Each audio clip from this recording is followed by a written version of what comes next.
안녕하세요. 하루하루 넘치는 주님의 사랑에 항상 감사한 양준호 청년입니다.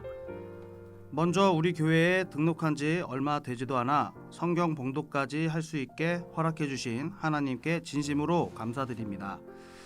인생의 고난과 시련이 닥쳐도 하나님의 크디 크신 사랑을 알고 이겨낼 줄 아는 청년, 언제나 감사와 사랑이 넘치는 청년이 되도록 항상 노력하겠습니다. 오늘 말씀의 제목은 예수님은 나를 사랑하시는 분이시다 입니다. 하나님의 말씀을 봉독함으로 하나님의 말씀을 선포하겠습니다. 요한복음 13장 1절 말씀입니다. 6월절 전에 예수께서 자기가 세상을 떠나 아버지께로 돌아가실 때가 이른 줄 아시고 세상에 있는 자기 사람들을 사랑하시되 끝까지 사랑하시니라. 아멘. 사랑이라고 하는 말처럼 정의하기가 어렵고 또 동시에 정의하기가 쉬운 것이 없습니다. 누구나 다 사랑을 하지만 사랑이 무엇냐고 물어본다면 쉽게 대답하기가 굉장히 어렵습니다. 여러분들에게 누군가가 사랑이 무엇냐고 물어본다면 뭐라고 답변하시겠습니까? 쉽지 않은 일입니다. 사랑에 대한 정의는 참 다양합니다. 그런데 그 중에 저는 굉장히 좋아하는 사랑에 대한 해석이 하나 있습니다. 원래 사랑이라고 하는 라틴어는 아모르라고 하는 말인데 두 개의 단어가 만나서 만들어진 말입니다. 그게 아마 언어학적으로 보면 가장 사랑을 잘 설명한 것 중에 하나일 건데 안티라고 하는 말과 모르테라고 하는 말이 만나서 아모르가 됐습니다. 라틴어 안티는 무엇을 반대하다라는 뜻입니다. 저 안티야, 그 반대하는 사람들이라는 뜻이 있잖아요. 라틴어 안티는 반대하는 겁니다. 그리고 저항하는 겁니다. 모르테는 죽음이라는 뜻입니다. 그러니까 죽음에 저항하는 게 아모르, 사랑이라는 거죠. 그래서 아모르는 죽음을 반대하는 것. 그러니까 사랑은 죽음에 저항하는 것. 사랑은 죽음을 극복하고 초월하는 것. 그것이 바로 사랑이라는 겁니다. 그러니까 사랑이 무엇냐라고 물어본다면 저는 죽음을 극복하는 것, 죽음을 반대하는 것, 죽음에 대해서 저항하는 것, 그것이 사랑이라고 말합니다. 여러분에게 있어서 사랑은 무엇입니까? 먹을 것을 사주고 좋은 것을 사다 주는 것, 혹은 마음을 조금 편안하게 해주는 것, 그게 사랑일까요? 아모르라고 하는 말이 가지고 있는 사랑의 뜻은 죽음을 극복할 수 있도록 만들어주는 것. 오늘 말씀의 제목은 예수님은 나를 사랑하시는 분이다. 이렇게 해석을 할 수가 있겠죠. 예수님은 나의 죽음을 극복하고 나의 죽음을 초월하게 만드시는 분이다. 그게 아마 가장 합당한 사랑에 대한 해석이라고 생각합니다. 내가 누군가에게 사랑을 하기도 하겠지만 내 사랑이 과연 죽음을 극복할 수 있는 사랑인가? 당연히 사람의 사랑은 그렇지가 않습니다. 그러나 예수 그리스도의 사랑이 내 안에 머물게 된다면 예수님의 사랑은 나의 죽음을 나를 대신해서 극복하게 할 것이요, 초월할 수 있도록 만들어주는 특별한 역사가 있을 겁니다. 그리고 그 사랑이 내 안에 머무르게 되면 나도 연약하고 부족한 존재겠지만 내 안에 있는 그 사랑이 나를 통해서 누군가조차도 그 죽음을 극복하고 이겨나갈 수 있도록, 초월할 수 있도록 만들어주는 그런 역사가 나타날 수도 있지 않겠나. 그게 사랑의 은혜고 그게 사랑의 능력이라고 저는 믿습니다. 오늘 예수님께서는 그것에 관한 놀라운 증언을 우리에게 보여주고 있습니다. 요한복음 13장 1절은 짧지만 굉장히 많은 것을 우리에게 보여주는데, 자, 1절 말씀을 읽어보면 배경이 나옵니다. 읽어보세요. 네. 자, 배경이 나오죠. 뭡니까?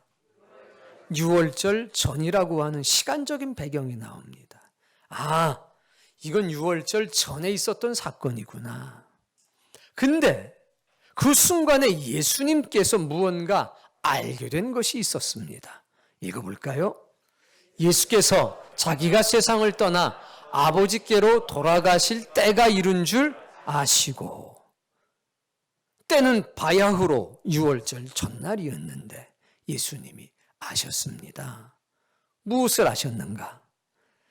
이 땅에서의 당신님의 사역이 마무리된다는 것을 아셨습니다. 그걸 멋있게 표현한 게 아버지께로 돌아갈 때가 되었다. 지상사역, 이 땅에서의 사역이 마무리되니까 당연히 하나님께로 돌아가시겠지요. 원래 예수님이 계시던 곳으로 돌아가시는 겁니다. 아, 아버지께로 돌아갈 때가 됐구나. 지상사역이 마무리할 때가 됐구나. 그러니 다행히 이 세상에선 떠나가시는 과정이 있을 수밖에 없었습니다. 그걸 아시고 무언가 행동하기 시작합니다. 그 행동이 무엇이냐? 읽어봅시다. 세상에 있는 자기 사람들은 사랑하시되 끝까지 사랑하시니라. 무엇 하셨습니까? 사랑하셨습니다. 어떻게 사랑하셨습니까? 끝까지 사랑하셨습니다. 누구를 사랑하셨습니까? 자기 사람들을, 즉 예수님의 사람들을 사랑하셨습니다. 끝까지. 이게 오늘 본문입니다. 자, 제가 여러분에게 물어볼게요. 때는 언제입니까? 예수님이 무엇을 알게 되셨습니까? 아버지께로 돌아갈 때가 되심을 알게 되셨습니다. 자, 그러면 여기서 우리는 시간적인 배경은 6월절 전이구나. 사명적인 배경은 이제 지상사역을 완수하실 때가 되었구나. 그래서 예수님께서 하신 일은 무엇인가? 사랑하시는 것. 누구를 사랑하셨냐? 예수님의 사람들을 끝까지 사랑하시는 일을 하셨다. 자, 그렇다면 하나하나 좀 살펴봅시다. 우리가 배경은 6월절 전이구나. 사명적인 배경은 지상사역을 마무리할 때구나. 그리고 사랑하셨구나. 끝까지. 그런데 예수님의 사람들을 사랑하셨구나.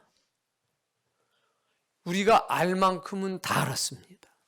근데 여기서 두 가지 사실을 좀 주목해 봐야 되겠습니다. 첫 번째, 끝까지 사랑하신다는 게 뭔가?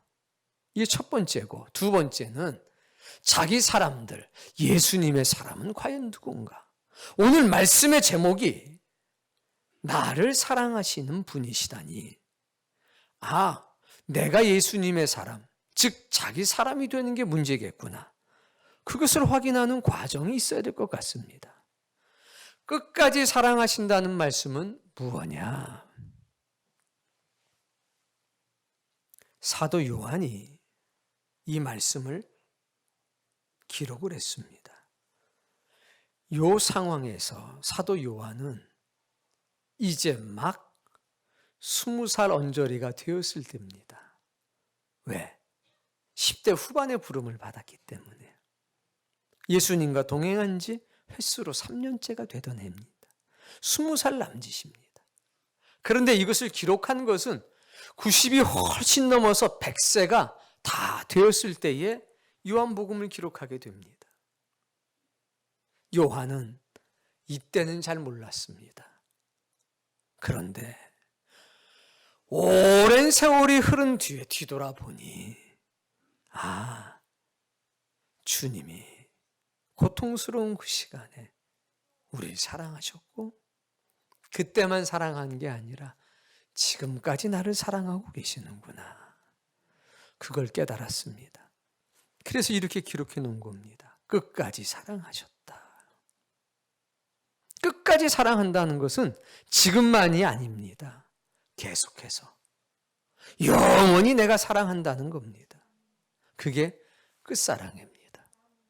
예수님은 하나님의 보좌로 돌아가셨지만 지금도 간구하고 계십니다. 하나님의 보좌에서 우리를 위해서 간절히 기도하고 계시다는 겁니다. 그게 주님의 사랑이죠. 그런데 예수님께서 마가복음에 이런 말씀을 하셨습니다. 그 배경에는 유월절이라고 하는 배경과 지상사역의 완수라고 하는 배경이 있는데 예수님의 심정이 잘 드러나 있습니다. 마가복음 14장 34절의 말씀을 우리 함께 읽습니다. 말씀하시되 내 마음이 심히 고민하여 죽게 되었으니. 유월절 전날 아버지께로 돌아갈 때가 다 되었다는 것을 아시던 그때 예수님의 마음은 어땠느냐? 죽게 될 정도로 고통스러웠다는 겁니다. 너무 힘들었다는 겁니다. 예수님도 하나님의 명령과 사명을 완수하는 데에 당신님의 생명을 드렸고 당신님의 마음을 드렸고 모든 힘을 다하셨습니다. 제자들에게 부탁을 하는 겁니다. 이 식사를 마치고 겟세마네 동산으로 가셨습니다. 12명 중에 9명을 그 입구에 머물게 하셨습니다. 그리고 말씀하셨습니다. 여기서 나를 위해 기도를 좀 해다오. 베드로와 야고보, 요한을 데리고 같이 가셨습니다. 그리고 항상 기도하는 그 자리에 그들을 남겨두시고 깨어 있어라. 기도하라는 얘기죠. 그러면서 이 말씀을 하신 겁니다. 내 마음이 심히 고민하여 죽게 되었으니 나를 위해 기도를 해달라. 그리고 가셔가지고 그 마지막 기도를 하신 겁니다. 땀방울이 핏방울이 되도록. 그런데 유월절 전에 하나님이 맡기신 마지막 사명을 이루어야 될 그때 예수님의 심정은 어떻냐? 가장 힘들고 가장 고통스럽고 가장 괴로운 상황이었다는 겁니다. 그 상황에서 주님이 하신 일이 뭐냐? 사랑입니다. 자기 사람들, 자기 백성들을 사랑하시되 끝까지 사랑한 겁니다. 그 사랑을 지금 여러분이 받고 있다는 사실을 여러분 기억하셔야 됩니다. 자, 그런데 그 주님의 사랑이 이제 2절 이하부터 나오기 시작합니다. 2절 이하부터 나오는데 이 과정을 잘 따라가 보면 아, 주님의 사랑은 오늘 우리에게 이렇게 나타났구나. 그리고 하나님의 백성들, 예수님의 사람들은 이런 사람들이구나. 여러분의 모습과 이것이 일치되는 역사가 있기를 바랍니다. 그러면 여러분은 감히 간증할 수 있습니다. 예수님이 누구냐? 예수님은 나를 사랑하시는 분이시다. 그리고 끝까지 나를 사랑하시는 분이다. 내 형편이 어떻든 상관없이 그분은 나를 사랑하신다. 내 처지가 어떻든 그분은 나를 사랑하신다. 어떠한 상황 속에서도 예수님은 나를 사랑하는 것을 포기한 적이 없으시다. 이런 간증 꼭 할 수 있게 되길 바랍니다. 자, 이제 2절서부터 그 유명한 세족의 사건이 나옵니다. 예수님의 사랑이 요한복음 13장에서 직접적으로 나타난 것이 세족, 그 발을 씻기는 것으로 나타냈습니다. 우린 여기서 사실과 상징 두 가지를 다 찾게 될 겁니다. 3절 말씀에 보면 저녁 먹는 중 예수는 아버지께서 모든 것을 자기 손에 맡기신 것, 또 자기가 하나님께로부터 오셨다가 하나님께로 돌아가실 것을 아시고 자세한 설명이 나오는 거죠. 1절에선 크게 말씀했다면 이제 2절 이하에서부터는 디테일하게 쭉 그 과정들을 설명해 나가는 겁니다. 이때의 심정이 어떤 심정이었어요? 마음이 괴로워서 죽게 되었다 할 정도의 심정이었습니다. 그런데 그분은 이때 사랑을 나타내세요. 4절에 보니까 일어나 겉옷을 벗고 수건을 가져다가 허리에 두르고, 그러니까 수건을 허리에 둘렀습니다. 우리가 쓰는 작은 타올이 아니에요. 베드 타올 정도 되는 모양입니다. 큰 수건이죠. 그 다음에 5절에 보니 대야에 물을 떠서 제자들의 발을 씻기시고 수건으로 닦기를 시작합니다. 그런데 시몬 베드로의 순간이 되자, 차례가 되자 베드로가 벌떡 일어나서 말을 합니다. 주여, 주께서 내 밭을 씻기시나이까? 그리고 예수님이 답변을 합니다. 내가 하는 것을 네가 지금은 알지 못할 것이나 이후에는 알 것이라. 몰랐어요, 제자들은. 왜 내 발을 닦이는지 그때는 몰랐습니다. 나중에 비로소 알게 된 거죠. 그랬더니 베드로가 8절에 말합니다. 읽어보세요. 이르되, 여기서 베드로는 항변합니다. 주님, 절대로 내 발은 못 씻깁니다. 못 닦습니다 하고서 나머지 제자들을 보는 거예요. 주님을 보는 게 아니라 이 버리장머리 없는 것들아, 이 철딱선이 없는 것들아, 어떻게 예수님이 내 발을, 우리 발을 닦냐, 우리가 예수님 발을 닦아줘야지, 아유 이것들 그냥 아주 이런 거예요. 본디 정결 예식은 문을 열고 들어올 때 항아리에서 물을 떠서 손을 닦는 겁니다. 그 정도만 하면 되죠. 근데 예수님은 또 다른 정결 예식을 하는 겁니다. 발을 닦아주고 계셔요. 당연히 종이 주인에게 하는 것이죠. 베드로는 그렇다는 겁니다. 예수님이 우리를 닦아주는 게 아니라 우리가 주님을 닦아줘야 되는데 이 철이 없습니다. 나머지 제자들은 당황해서 어떠한 행동도 못하고 말도 못하는데 베드로는 그래도 용기 있게 일어나서 말하는 거 아닙니까? 절대로 못 닦습니다. 우리가 주님을 닦아줘야죠. 그리고 나머지를 책망하는 겁니다. 정신을 좀 차려라. 근데 우린 여기서 베드로를 주목해 봐야 됩니다. 어떤 말을 썼냐? 절대로. 이 뒤에 사건들이 나타나잖아요. 절대로 저는 주님을 배반하지 않겠습니다. 절대로. 그리고 어떻게 해요? 그런데 저는 이 베드로가 너무 좋습니다. 어차피 다 인간은 연약해요. 그러나 이때만은 진심이었다는 거죠. 근데 예수님은 이를 사랑하십니다. 베드로를 사랑하십니다. 베드로는 어린아이와 같은 믿음을 가지고 있습니다. 볼까요? 예수께서 대답하시되 내가 너를 씻어주지 아니하면 너와 내가 상관이 없느니라. 내가 너를 닦아줘야 우리 관계가 유지되는 거야. 그랬더니 9절에 이르되 주여 내 발뿐 아니라 손과 머리도 씻어주옵소서. 보세요. 좀 전엔 절대로 안 됩니다 이러다가 주님께서 아니야 씻지 않으면 상관이 없어 그랬더니 돌변하지요. 기준이 자기가 아니라 예수님인 겁니다. 이걸 씻어야 상관이 있으면 손과 머리도 씻어주세요. 변덕이 아닙니다. 변덕은 자기 이익 때문에 입장을 바꾸는 게 변덕이죠. 예수님을 기준으로 해서 예수님이 원하시는 것대로 하는 건 충성이지 변덕이 아닙니다. 그것 정도는 구별하셔야 됩니다.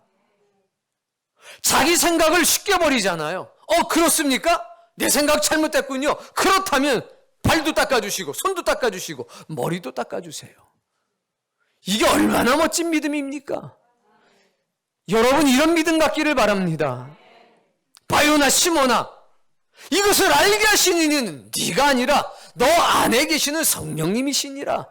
내가 네 고백 위에, 신앙 고백 위에 내 교회를 세우겠고 내가 너에게 천국 열쇠를 맡길 것이라. 여러분, 다들 망설일 때 주는 살아계신 하나님의 아들이시며 그리스도십니다. 주여, 절대로 제 발은 닦지 못할 겁니다. 그렇다면 제 손도 제 머리도 씻어주옵소서. 격정적인 사람. 때때로는 연약함이 드러나지만 주님께 모든 인생의 기준을 두고 살아가는 사람. 그 멋진 사람이 되시기 바랍니다. 평생 머뭇거리다가 절대로 이 말 한마디 못하고 인생 마치지 않기를 바랍니다. 목사님 그러다가 안 지키면 어떡해요? 어차피 넌 안 지키잖아. 어차피 말을 하나 안 하나 넌 안 지켜. 그렇게 연약한 존재가 우리야. 그러나 그 순간만이라도 믿음의 고백을 하고 하나님 한번 제가 해보겠습니다. 주가 도와주시지 않냐 이거예요. 실패가 두려워서 말 한마디도 못하고 사는 어리석은 자 되지 마시고 주님께 모든 것을 맡기고 선언하고 선포하는 사람 되시기 바랍니다. 그 다음에 최선을 다해서 살면 되잖아요. 문제는 최선을 다하지 않고 떠버리고 다니는 사람이 문제지. 떠버리와 이런 결의에 찬 고백은 구별할 수 있어야 되지 않겠습니까? 10절 말씀에 우리 주님께서 너무나 기분이 좋으셨습니다. 만약에 베드로가 물어보지 않았더라면 이 뒤에 말씀은 있지도 않았을 거 아닙니까? 여러분 읽어보세요.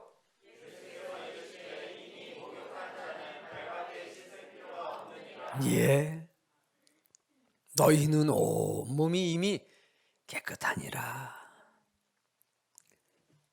너는 이미 목욕한 사람이야. 그러니 발만 닦으면 돼.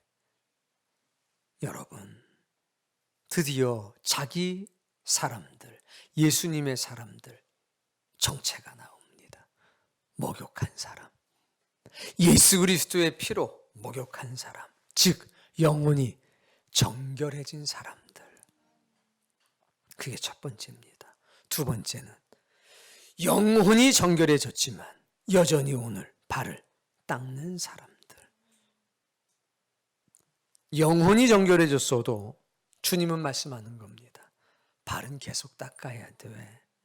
만약에 계속 발을 닦지 않으면 너와 나는 상관이 없어.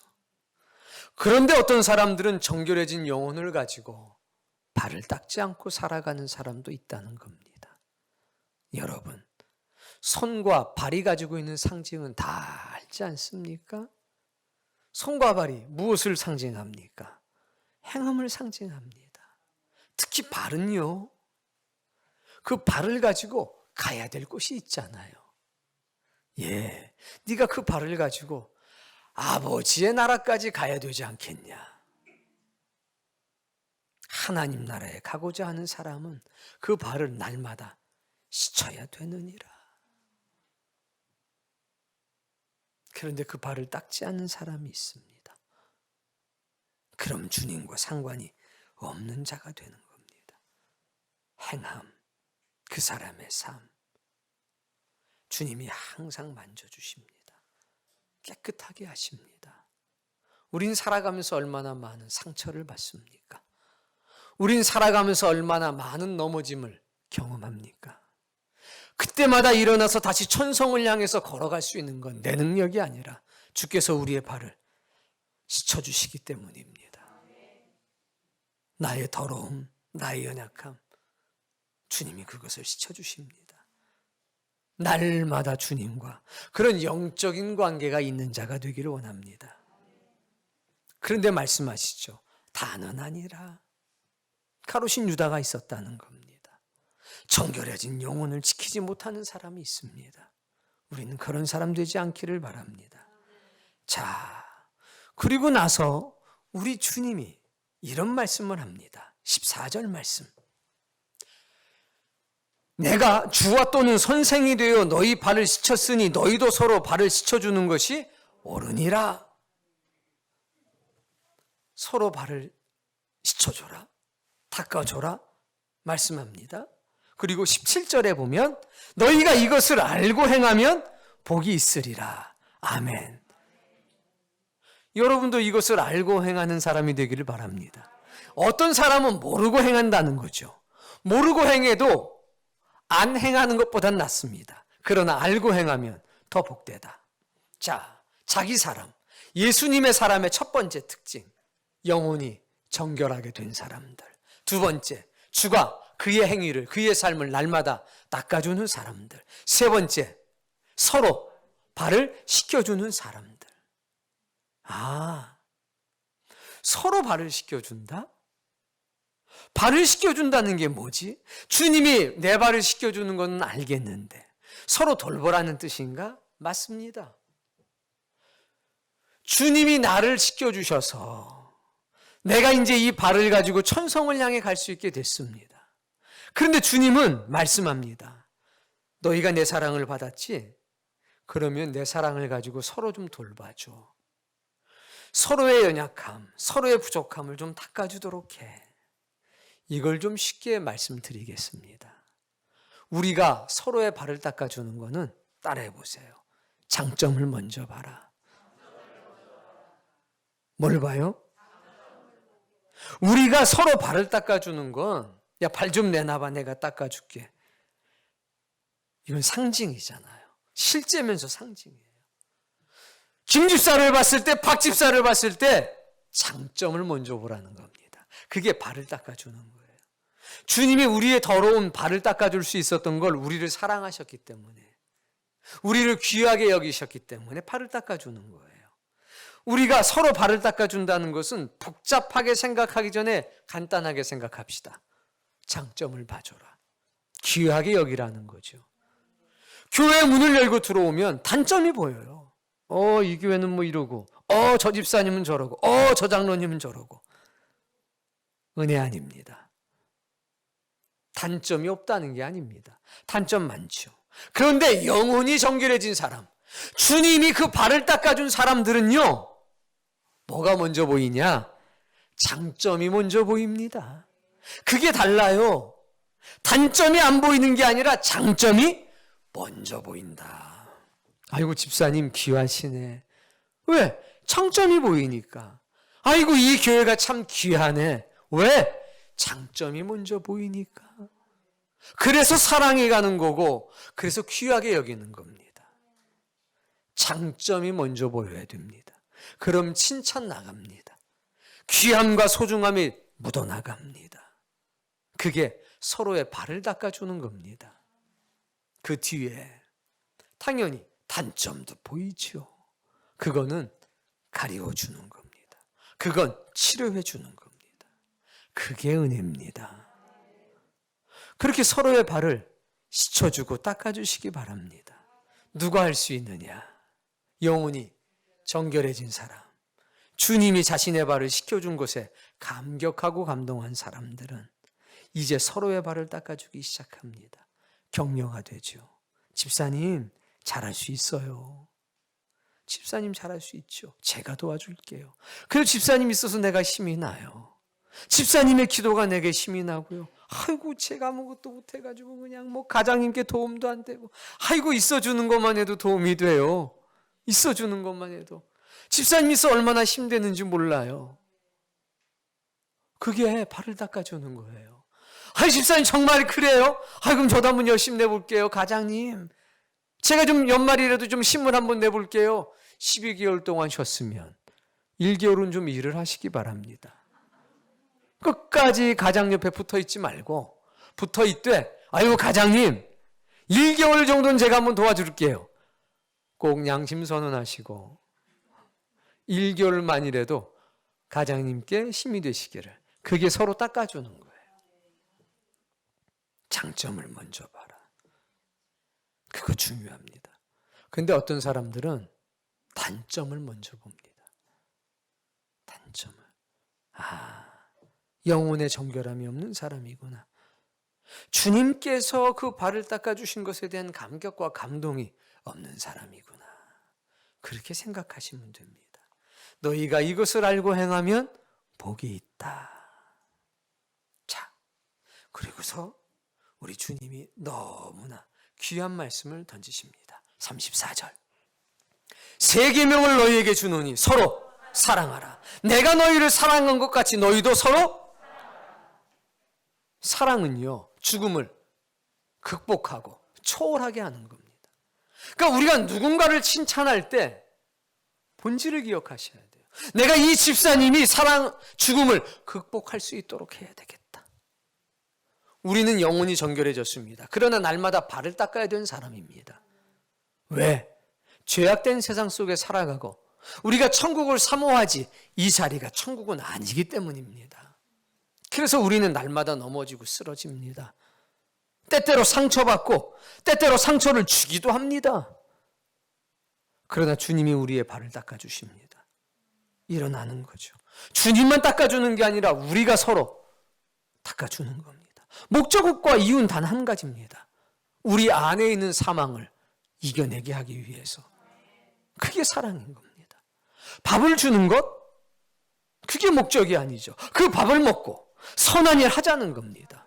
음료를 사주고 선물을 주는 게 목적이 아니죠. 그것을 통해서 선한 일에 함께 힘을 쓰자는 겁니다. 집사님, 이 밥을 먹고 힘을 내서 사망을 이겨내 봅시다. 집사님이 이 음료를 먹고 이 옷을 입고 죄악을 한번 떨쳐내 보십시다. 하늘로 돌아가기 위해서 힘 한번 내봅시다. 그거 아닐까요? 그게 서로 사랑하는 겁니다. 이 사랑이 넘치길 바랍니다. 이것을 알고 행하면 복이 있다. 자, 그럼 보세요. 지금 자기 백성들, 자기 사람들, 예수님의 사람들 세 가지예요. 첫 번째, 영혼의 정결함을 입은 사람들. 두 번째, 주님이 그 발을 씻겨준 사람들. 그 감격이 내게 살아있는 거죠. 세 번째, 서로의 발을 닦아주는 사람들, 씻겨주는 사람들. 그걸 서로 사랑이라고 하는 겁니다. 사랑은 서로의 발을 씻겨주는 거예요. 서로 안에 있는 죽음과 그 흔적들을 지워주는 일을 우리가 날마다 반복해 나가는 겁니다. 마지막 네 번째 모습이 나옵니다. 고린도 후서 말씀인데 이거 찾아 읽어보겠습니다. 고린도 후서 5장 14절 전반절입니다. 거기에 보면 너무나 귀한 고백이 나옵니다. 읽습니다. 그리스도의 사랑이 우리를 강권하시는도다. 아멘. 마지막은 이겁니다. 예수 그리스도의 사랑이, 그 끝사랑이 내 안에서 역사하는 사람. 너 왜 그렇게 사니? 너 왜 그렇게 헌신하니? 너 왜 그렇게 예배에 열중하니? 너 왜 새벽에 나가서 기도하니? 예수님의 사랑이 나를 강권해. 예수님의 사랑이 강력하게 권고했다는 겁니다. 주님의 사랑이 나를 그렇게 만들었어. 여러분, 목숨을 누구에게 바칠 것인가? 그 문제입니다. 내 생명을 누구를 위해 사용할 것인가? 무엇을 위해 사용할 것인가? 어떤 사람은 암에게 자신의 목숨과 생명을 바치는 사람이 있습니다. 어떤 사람은 세월에 자신의 생명을 바치는 사람이 있습니다. 어떤 사람은 돈에게 자신의 목숨을 바치는 사람이 있습니다. 어떤 사람은 이성에게 자신의 목숨을 바칩니다. 그러나 어떤 사람은 주님께 자신의 목숨을 바칩니다. 하나님의 나라에 주님의 뜻에 자신의 목숨을 바치는 사람이 있습니다. 그들이 누구냐? 예수 그리스도의 사랑이 강권한다고 고백하는 사람들입니다. 생각해 봅시다. 영혼의 정결함을 입었습니다. 발에 정결함을 입었습니다. 서로 씻기는 은혜를 경험했습니다. 예수 그리스도의 끝사랑이 자신의 영혼 속에 담겨져 있습니다. 주의 사랑이 자신의 생명 가운데 머물러 있습니다. 그러니 그 사랑이 강권할 수밖에 없지요. 그는 이렇게 고백합니다. 내 생명을 주님께 맡겼다. 여러분이 1번인지 2번인지 3번인지 4번인지 저는 모르겠습니다. 그러나 1번에서부터 4번까지 어떤 과정을 겪고 있겠지요. 다 똑같을 수는 없습니다. 출발이 다른데 어떻게 현재의 상태가 같겠습니까? 그러나 주님의 끝사랑이 시작됐으면 그분은 우리의 영혼을 정결하게 하실 것이요, 우리의 삶과 행동을 정결하게 하실 것이요, 우리가 서로 발을 닦게 할 것이요, 종당에는 그 사랑이 우리의 삶을 강권하게 될 것입니다. 그게 이런 과정을 겪고 살아가는 사람들이 자기 백성들, 자기 사람들입니다. 예수님은 나를 사랑하시는 분이시다. 네가 누군데? 나 예수님의 사람이다. 예수님의 피로 영혼의 정결함을 입은 사람. 예수님이 지금도 내 발을 닦아주고 계시고 주님이 내 발을 닦아주시는 감격이 여전히 살아있는 사람. 그 사랑의 감격이 살아있어서 동일한 은혜를 경험한 사람들의 발을 닦아주며 그들의 장점을 보며 그들이 사망을 이겨내길 수 있도록, 극복할 수 있도록, 초월할 수 있도록 도와주는 사람이 나다. 그리고 이 일에 열심을 낼 수밖에 없는 게 주님의 사랑이 내 안에서 나를 강권하고 있다.